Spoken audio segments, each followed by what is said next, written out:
Hello everyone. बेटा हम cash flow statement का चैप्टर कर रहे हैं। आज हम करेंगे कि कैश फ्लो स्टेटमेंट के चैप्टर में फाइनेंसिंग एक्टिविटीज़ कैसे कैलकुलेट करते हैं। इलस्ट्रेशन नंबर 45 देखो गरेवाल की बुक में। Ryan limited provide the following information determine cash flow from financing activities. ठीक है, अब याद रखना फाइनेंसिंग एक्टिविटीज़ मैंने कौन सी समझाई थी, वो एक्टिविटीज़ जो कंपनी फाइनेंस अरेंज करने के लिए करती है। ठीक है, फाइनेंस अरेंज करती है, फिर अरेंज करना तो कंपनी ने फाइनेंस मार्केट से उठाया तो वो इनफ्लो, कल को वो फाइनेंस वापस करेगी तो आउटफ्लो। उसी फाइनेंस की कीमत चुकानी पड़ेगी। कीमत क्या चुकानी पड़ेगी फाइनेंस की? अगर लोन लिया तो इंटरेस्ट चुकाना पड़ेगा, डिवेंचर लिए तो इंटरेस्ट चुकाना पड़ेगा, शेयर इशू किए तो डिविडेंड देना पड़ेगा। तो जो उसकी कॉस्ट भी कंपनी को चुकानी पड़ेगी वो भी फाइनेंसिंग एक्टिविटी में ही आएगी। ठीक है, तो अब ये हमने cash flow from financing activities calculate करना है। अब देखो ध्यान से, आपने साल ज़रूर देखना है। 2020 इधर लिखा है, 2021 इधर लिख रहा है। हमने 20 से 21 की तरफ जाना है कि क्या चेंज आया। इक्विटी शेयर कैपिटल देखो 10 लाख से 15 लाख हो गई।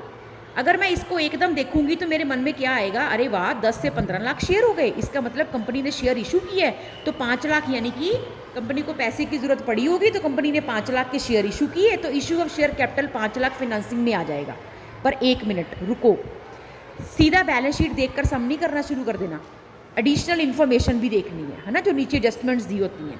अब इसमें एडजस्टमेंट नंबर 3 देखो, कहते हैं during the year 2021 Rayan limited issued bonus share. अब मैं बोनस शेयर का मीनिंग आपको पिछली वीडियो, उससे पिछली वीडियो में भी बता चुकी हूँ। बोनस शेयर क्या होते हैं कि जब कंपनी अपने शेयर होल्डर्स को, जब बहुत प्रॉफिटेबल कंपनी जा रही है तो कंपनी अपने शेयर होल्डर को कुछ शेयर फ्री में देती है अपने रिजर्व्स को कैपिटलाइज करके, तो उसे बोनस शेयर्स कहते हैं। ठीक है, तो कंपनी ने बोनस शेयर दिए इन द रेशियो ऑफ 2:1। 2:1 का मतलब हर शेयर होल्डर जिसके पास 2 शेयर है उसको कंपनी ने 1 दिया है। मतलब जिसके पास 2 होंगे उसको 1 दिया है, जिसके पास 10 होंगे उसको 5 दिए हैं, जिसके पास 20 शेयर होंगे उसको 10 दिए हैं। मतलब आधे जितने किसी भी शेयर होल्डर के हाथ में शेयर्स हैं, ठीक है, उसका हाफ कंपनी ने उसको दिया, 2:1 की रेशियो में दिए बाय कैपिटलाइजिंग रिजर्व। अब तुम ही देखो, कंपनी के पास शेयर 10 लाख थे, तो अगर 10 लाख शेयर थे पिछले साल तो उन 10 लाख शेयर होल्डर्स को या 10 लाख शेयर्स के बदले कंपनी ने 2:1 की रेशियो लगाएं तो जिनके पास 10 लाख शेयर थे उनको कितने दिए होंगे? 5 लाख, तभी 15 लाख होंगे। इसका मतलब ये 5 लाख के शेयर कंपनी ने इशू नहीं किए पैसे के लिए, ये बोनस शेयर इशू किए। तो अगर बेटा सम में ये वाली लाइन ना होती, ये थर्ड पॉइंट ना होता, फिर मैं यहाँ पर लिखती कि issue of shares, issue of equity share capital 5 lakh. पर अब मैं नहीं लिख सकती, क्यों? कैश तो आया नहीं। मैंने क्या बताया बार बार, इनफ्लो आउटफ्लो नो फ्लो में कैश एंड कैश इक्विवेलेंट का बैलेंस बढ़ना या घटना चाहिए, उसको तो कोई फ़र्क ही नहीं पड़ा। ठीक है, तो फिर ये क्या होगा, यहाँ पर कोई इनफ्लो आउटफ्लो में ये 5 लाख नहीं आएंगे। चलो पहला पॉइंट ये हमारा हो गया, ये वाला पॉइंट भी हो गया थर्ड वाला। अब आगे बढ़ते हैं। 10% डिवेंचर्स 1 लाख थे, है ही नहीं 2021 में। इसका मतलब अगर 1 लाख थे और अब है ही नहीं, दैट मीन्स कहाँ गए? रिडीम कर दिए होंगे, रिडीम कर दिए होंगे। ठीक है, मतलब रीपेमेंट कर दी होगी, वापस कर दिया होगा पैसा। तो रिडम्पशन ऑफ 10% डिवेंचर्स कितने? 1 लाख, और ब्रैकेट में लिखे क्योंकि नेगेटिव है, ये हो गया 1 लाख। एक पॉइंट समझ आ गया। नेक्स्ट, अब कंपनी ने ये तो रिडीम कर दिए और 8% डिवेंचर्स और इशू कर दिए। कितने? पिछले साल तो थे नहीं, इस साल 2 लाख के शो हो रहे हैं, मतलब ये इस साल इशू किए 2 लाख के डिवेंचर्स। ठीक है, तो proceed from issue of 8% debenture, proceed मतलब पैसा रिसीव हुआ, कितना? 2 लाख। ये पॉजिटिव है तो ब्रैकेट में नहीं आया। ठीक है, ये हो गया। अब एडिशनल इंफॉर्मेशन देखो, इंटरेस्ट पेड ऑन डिवेंचर 10,000, तो naturally interest paid on debenture भी फाइनेंसिंग में ही आएगा। जब डिवेंचर का इशू रिडीम करना फाइनेंसिंग में है तो उन पर इंटरेस्ट पे करना भी फाइनेंसिंग में होगा। तो इंटरेस्ट पेड ऑन डिवेंचर आपका यहाँ पे आ गया 10,000 नेगेटिव। ऐसे ही डिविडेंड पेड 50,000, तो शेयर अगर यहाँ पर डिविडेंड पेड भी ब्रैकेट में यहाँ नेगेटिव। अब आपने क्या करना है, जो चीज़ें पॉजिटिव वाली हैं वो प्लस कर लेनी है, उसमें से जो जो नेगेटिव वाली हैं वो माइनस कर देनी है। इसमें तो पॉजिटिव एक ही है 2 लाख, 2 लाख में से 1 लाख 10 और 50, 1,60,000 माइनस कर देना है 2 लाख में से, तो आंसर आ गया 40, और ये आंसर पॉजिटिव है। तो क्योंकि ये आंसर पॉजिटिव है तो ये cash flow from financing activities आएगा, कैश फ्लो फ्रॉम। अगर ये नेगेटिव होता बाय चांस, अगर ये आंसर नेगेटिव वाले ज़्यादा बड़े होते तो -40 आंसर आता, तो मैं फ्लो फ्रॉम की जगह अगर तो आंसर पॉजिटिव है तो आप लिखोगे फ्लो फ्रॉम, अगर आंसर नेगेटिव है तो आप लिखोगे कैश यूज्ड इन। फिर आप फ्लो फ्रॉम की जगह पर वर्ड लिखते cash used in financing activities. Cash और फाइनेंसिंग एक्टिविटी तो लिखना ही है। पॉजिटिव आ रहा है तो फ्लो फ्रॉम कि फ्लो आ रहा है यहाँ से, नेगेटिव होता तो cash used in financing activities. इस तरह आपने लिखना है। अब एक इस सम में बताने वाली बात एक और बहुत ज़रूरी है। वो क्या बात है कि ये जो डिबेंचर 1 लाख थे और इस साल आपको दिखाई नहीं दे रहे, ठीक है, ये 31 मार्च है, मतलब 31 मार्च को ये आपको नहीं दिख रहे, इसका मतलब ये रिडीम हो गए। पर सवाल क्या है, मेरी बात अब ध्यान से सुन लेना, कि ये जो 1 लाख के डिबेंचर रिडीम हुए हैं, हो सकता है साल के आखिरी दिन 31 मार्च 2021 को आज ही रिडीम हुए हो, तभी बैलेंस ज़ीरो है। और हो सकता है ये साल के पहले दिन 1 लाख बैलेंस था, मैंने ओपनिंग एंट्री पास की, साथ ही मैंने पहले दिन ही इनको रिडीम कर दिया, तो बैलेंस शीट तो 31 मार्च 12 महीने बाद ही बननी है, तो उसमें इसका बैलेंस ज़ीरो शो हो रहा है। अब ये पहले दिन रिडीम हुए कि आखिरी दिन रिडीम हुए, आपको मैडम क्या फ़र्क पड़ता है? पैसा तो दिया ही है ना मैंने इस साल, रिडम्पशन में तो आएगा ही, नो डाउट बेटा, रिडम्पशन में तो आएगा, पर बहुत फ़र्क पड़ता है। क्या फ़र्क पड़ता है?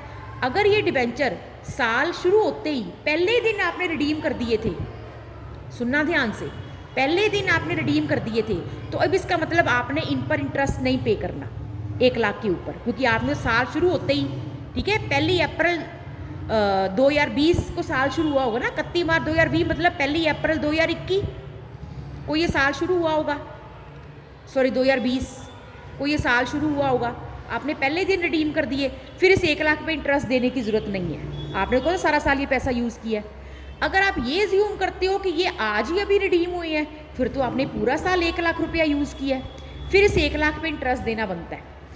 और सम में 1 2 3 पॉइंट में कहीं पर भी मैंशनड नहीं है कि ये डिबेंचर कब इशू हुए या कब रिडीम हुए। इसे इशू भी हुए हैं, डेट कौन सा बताइए कब इशू हुए, क्या पता 31 मार्च आज ही इशू हुए हो, क्या पता पहले दिन इशू हो गए थे, क्योंकि ये पहला दिन थोड़ी गिवन है, ये तो 31 मार्च पिछले दिन का बैलेंस, साल का बैलेंस गिवन है। तो जब ऐसे कोई भी डेट क्लियरली ना गिवन हो तो आप अपनी मर्जी से अज्यूम कर सकते हो। जैसे यहाँ पर तो क्योंकि इंटरेस्ट ही 10,000 गिवन था, तो वहीं से अंदाज़ा लग गया कि पक्का ये साल के आखिरी दिन रिडीम किए हैं, तभी तो इस पर जो इंटरेस्ट है 10% के हिसाब से 10,000 बन रहा है, तभी इंटरेस्ट पेड 10,000 आ रहा है। इसका मतलब इन्होंने 31 मार्च 2021 आखिरी दिन इनको रिडीम किया और उससे दिन और इशू कर लिए, ठीक है, तो सिर्फ इस पर ही इंटरेस्ट पे किया है, ये तो अभी आज ही इशू किए हैं और आज ही कैश फ्लो निकाल रहे हैं, तो अभी आज ही इशू किया है, आज ही लोन लिया है, आज ही थोड़ी इंटरेस्ट दे दोगे, साल बाद दोगे या 6 महीने बाद दोगे, जो भी आपकी आपस में डील हुई होगी, आज तो नहीं दे दोगे ना। इसीलिए 2 लाख के ऊपर 8% के हिसाब से 16,000 का कोई इंटरेस्ट नहीं दिया गया।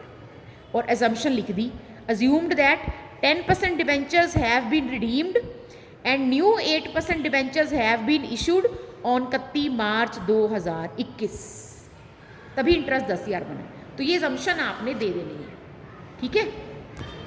अब इसके पिछली इलस्ट्रेशन में और कुछ खास बातें बताने वाली नहीं है, बस एक बात बताने वाली जो बहुत ज़रूरी, जैसे देखो इस पिछली इलस्ट्रेशन में इक्विटी शेयर कैपिटल है 4 से 5 लाख हो रही है, ठीक है, 2020-2021 मतलब issue of equity share capital आपका कितना आ जाएगा 1 लाख।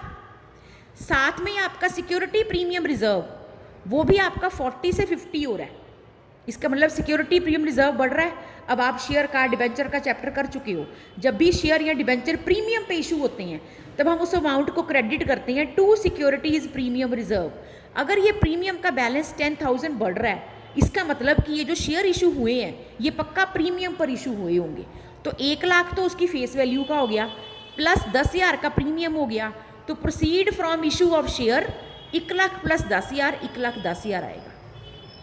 अब आपके मन में ये सवाल आ सकता है कि मैम इस सम में तो अकेले इक्विटी शेयर कैपिटल ही बढ़ रहे हैं, सपोज सम में प्रेफरेंस शेयर कैपिटल भी बढ़ रहे होते, सपोज डिबेंचर भी बढ़ रहे होते और प्रीमियम भी बढ़ रहा होता, फिर हम क्या मानते कि जो 10,000 का प्रीमियम है ये तीनों में से किसका, क्या बराबर बराबर बांटते, क्या करते? तो फिर आप सबसे पहले तो एडजस्टमेंट्स देखो जो नीचे ABCD करके दी होती है, जैसे इसमें ये दी हुई थी 1 2 3, क्या उसमें लिखा है कि इसमें से equity share preference share debenture में से कौन सी चीज़ प्रीमियम पे इशू हो रही है? अगर नहीं लिखा फिर आप तीनों में से किसी को भी मान लो और एजम्पशन दे दो, नीचे नोट दे दो, ऐसे नोट लिख के दे दो, assumed that equity shares have been issued at premium, तो वो 10,000 इक्विटी शेयर में डाल दो। Assumed that preference shares have been issued at premium, तो वो 10,000 प्रेफरेंस शेयर में डाल दो। डिबेंचर पे अज्यूम करना है तो डिबेंचर में डाल दो। फिर आपकी मर्जी है, अगर सम में कुछ भी मैंशनड नहीं है तो। और एक ही सम में बैंक ओवरड्राफ्ट है जो 1.5 से 2 लाख हो रहा है, इसका मतलब है कि इन्होंने और बैंक ओवरड्राफ्ट लिया होगा, है ना। तो bank overdraft, cash credit, short term loan भी फाइनेंस ही अरेंज कर रही है कंपनी, तो वो प्लस होगा। उसी पर इंटरेस्ट पे किया। अच्छा, एक और चीज़ बड़ी ज़रूरी, अब इंटरेस्ट ऑन बैंक ओवरड्राफ्ट है 10 से 15 हो रहा है। अब आपने हर चीज़ ना, जैसे डिबेंचर है 1.5 लाख से 1 लाख रह गए, इसका मतलब रिडीम कर दिए होंगे, तो redemption of preference share capital, ये देखो 50,000 यहाँ पे नेगेटिव में आ गया। बाकी आप किसी भी चीज़ को पहले या बाद में लिखो, ऐसा कुछ नहीं है प्लस वाली पहले माइनस वाली बाद में लिखनी है, किसी को भी पहले बाद में लिख लो, ठीक है। बस प्लस माइनस ठीक से कर लेना। अब यहाँ पर आप डिफरेंस ले रहे हो, है ना, कि 1.5 से 1 रह गया तो 50,000। अब जब इंटरेस्ट की बारी आई 10 से 15, तो यहाँ पर डिफरेंस 5,000 ना ले लेना। क्यों? क्योंकि बेटा जो ये ऊपर आपको चीज़ें दी हुई हैं, ये सारी चीज़ें बैलेंस शीट की चीज़ें हैं, ये लायबिलिटीज़ हैं, ये बैलेंस शीट में गिवन होती हैं। ये नॉमिनल अकाउंट है, ठीक है, ये नॉमिनल अकाउंट है, ये एक्सपेंस है। अब आपको मैं कहूँ, पिछले साल मैंने अपने स्टाफ को 10,000 सैलरी दी थी, इस साल मैंने अपने स्टाफ को 15,000 की सैलरी दी है, तो बताओ मेरा इस साल का आउटफ्लो कितना हुआ। पिछले साल मैंने, सपोज मैं एग्जांपल ले रही हूँ, 10,000 की तनख्वाह मैंने अपने स्टाफ को दी थी, इस साल 15,000 दी है, तो बताओ मेरा इस साल का आउटफ्लो कितना हुआ सैलरी की वजह से। तो क्या डिफरेंस लेकर 5,000 बोलोगे? पिछले साल 10,000 तनख्वाह दी थी, पिछले साल 10,000 का कैश गया, इस साल 15,000 तनख्वाह दी है, इस साल 15,000 का कैश गया। सिंपल। एक्सपेंस में थोड़ी डिफरेंस निकालने बैठ जाओगे बाकियों की तरह। जानबूझ के आपको पेपर में ऐसे दिया होगा एक्सपेंस साथ में, ताकि बच्चा इसका भी डिफरेंस 5,000 ले ले। पर नहीं, आप सोचो ये एक्सपेंस है, पिछले साल इंटरेस्ट 10,000 था तो आउटफ्लो में 10,000 आया होगा, इस साल कंपनी ने इंटरेस्ट 15,000 दिया है तो इस साल 15,000 आएगा। बस यहाँ पे चकमा ना खा जाना कहीं, सीबीएसई आपको फंसाने की कोशिश करेगी, फंस ना जाना, ये एक्सपेंस है, ठीक है। तो एक्सपेंस है तो एक्सपेंस तो हर साल होता है, तो हर साल का एक्सपेंस हर साल के हिसाब से आएगा। तो 15,000 आपने इंटरेस्ट पे किया है, तो interest on bank overdraft 15,000 negative में आएगा। कहीं डिफरेंस ना ले बैठना शेयर या डिबेंचर की तरह, ठीक है। वो डिफरेंस तो शेयर डिबेंचर का इसलिए लेते हैं कि भी पिछले साल तो शेयर 1 लाख के थे, इस साल 3 लाख कैसे हो गए, तो 2 लाख के और इशू किए होंगे। एक्सपेंस में थोड़ी ऐसे होता है, एक्सपेंस तो ये पिछले साल का है, ये इस साल का है, तो ये तो इस साल का खर्चा ही है ना पूरा, ठीक है। पर लायबिलिटी में क्या होता है, लायबिलिटी में जो आपको बैलेंस दिया होता है, ठीक है, उस बैलेंस में जैसे आपका कोई भी बैलेंस है 5 लाख हो गया, तो ये 5 लाख के 5 लाख शेयर इस साल थोड़ी इशू किए हैं, इसमें पिछले साल का बैलेंस भी इंक्लूडेड होता है। पर P&L अकाउंट में जो हम खर्चे डालते हैं, क्या P&L अकाउंट में पिछले साल की सैलरी भी ऐड कर देते हैं कि जो इस साल तनख्वाह दी प्लस पिछले साल की भी बीच में शो करो? अरे P&L अकाउंट में तो उस साल के खर्चे शो होते हैं, बस पिछले साल के खर्चे थोड़ी बीच में डालते हैं। पर बैलेंस शीट में तो कोई एसेट आपने 10 साल पहले की खरीदी हुई है, तो आप यहाँ शेयर हर साल लोन ले जा रहे हो, ले जा रहे हो, ले जा रहे हो, तो वो बैलेंस लोन का बढ़ता जा रहा है, तो पिछले लोन भी सारे बीच में ही है, टोटल ही शो होगा। शेयर आप पिछले कितने सालों से इशू कर रहे हो, तो वो सारे शेयर का टोटल ही होगा। तो ये जो 5 लाख लिखे, 5 लाख थोड़े इस साल शेयर इशू कर दिए, 4 से 5 हुए, 4 तो पिछले साल का ही बैलेंस बीच में है, तो हमने सिर्फ 1 लाख लिया। पर यहाँ पर ये एक्सपेंस के केस में P&L अकाउंट में पिछले साल के एक्सपेंस थोड़ी रिकॉर्ड करते हैं, हर साल के P&L अकाउंट में उस साल के P&L में उस साल के खर्चे आते हैं, इसलिए हमने 15,000 लेना है। यहाँ बस गलती ना खा जाना, अगर एक्सपेंस दिया होगा, सीबीएसई फंसाने की कोशिश करेगी, वो इंटेलिजेंट बच्चों की छांटी ऐसे ही करती है, कोई ऐसा छोटा मोटा पॉइंट डाल के, यहाँ मत फंस जाना, ठीक है। अब इस इलस्ट्रेशन में 46 में एक और चीज़ देखो, यहाँ पर क्या है, आपकी जो प्रेफरेंस शेयर कैपिटल है वो 5 से 3 हो रही है 2020-21, इसका मतलब 2 लाख की रिडीम हो गई, तो redemption of preference share capital में 2 लाख आ गया।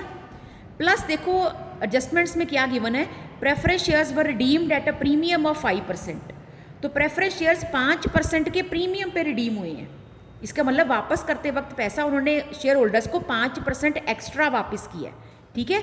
तो 2 लाख था ना, आपने रिडीम कितना पैसा किया, 2 लाख, 5 से 3 हुआ ना, तो 2 लाख का आपने 5% निकालना है, ना 5 का ना 3 का, जो अमाउंट रिडीम कर रहे हो उसका।